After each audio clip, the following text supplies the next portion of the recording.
നമസ്കാരം. NDA വീണ്ടും അധികാരത്തിലെത്തിയാൽ ഒരു രാജ്യം ഒറ്റ തെരഞ്ഞെടുപ്പ് തീർച്ചയായും നടപ്പിലാക്കുമെന്ന് കേന്ദ്ര ആഭ്യന്തരമന്ത്രി അമിത് ഷാ. ഒറ്റ തെരഞ്ഞെടുപ്പ് എന്നതുകൊണ്ട് അർത്ഥമാക്കുന്നത് എല്ലാ വോട്ടെടുപ്പും ഒരേ സമയം നടക്കുമെന്നാണ്. അല്ലാതെ ഇനി ഒരിക്കലും തെരഞ്ഞെടുപ്പ് നടക്കില്ല എന്നല്ലെന്നും അമിത് ഷാ വ്യക്തമാക്കുന്നുണ്ട്.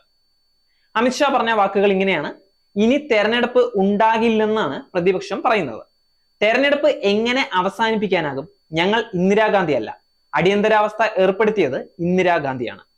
ഒരു കാരണവുമില്ലാതെ 1,35,000 പേരെയാണ് 19 മാസം ജയിലിൽ അടച്ചത്. രാഹുൽ ഗാന്ധിയുടെ മുത്തശ്ശിയായ ഇന്ദിരാഗാന്ധിയാണ് രാജ്യത്ത് അടിയന്തരാവസ്ഥ ഏർപ്പെടുത്തിയ ഒരേ ഒരാൾ. വീണ്ടും അധികാരം ലഭിച്ചാൽ ഒരു രാഷ്ട്രം ഒറ്റ തെരഞ്ഞെടുപ്പ് തീർച്ചയായും നടപ്പിലാക്കും. ഇടയ്ക്കിടെ തെരഞ്ഞെടുപ്പ് നടത്തി അധികം പണം ചെലവഴിക്കുന്നതിനോട് താല്പര്യമില്ലെന്നും അമിത് ഷാ വ്യക്തമാക്കുന്നുണ്ട്.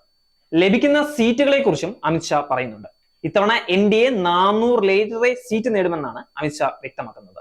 കേരളത്തിലും തമിഴ്നാട്ടിൽ BJP അക്കൗണ്ട് തുറക്കും. ബംഗാളിൽ 30 സീറ്റെങ്കിലും നേടും. ബീഹാറിൽ 2019-ലേതിന് സമാനമായിരിക്കും ഞങ്ങളുടെ സീറ്റ് നില.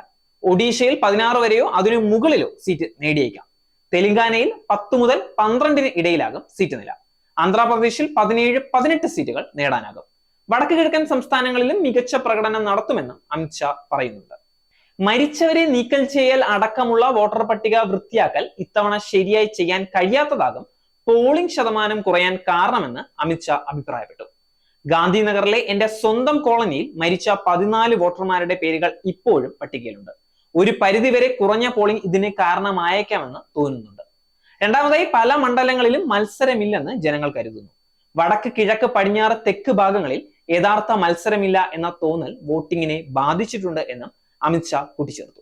നേരിന്റെ വാർത്തകൾ നിങ്ങളുടെ വിരൽത്തുമ്പിൽ എത്താനായി സാക് ന്യൂസ് ചാനൽ സബ്സ്ക്രൈബ് ചെയ്തും ഷെയർ ചെയ്തും ഒരു ശരിയായ മാധ്യമ നിലപാടിന് നിൽക്കാൻ ഞങ്ങൾ നിങ്ങളെ ക്ഷണിക്കുന്നു.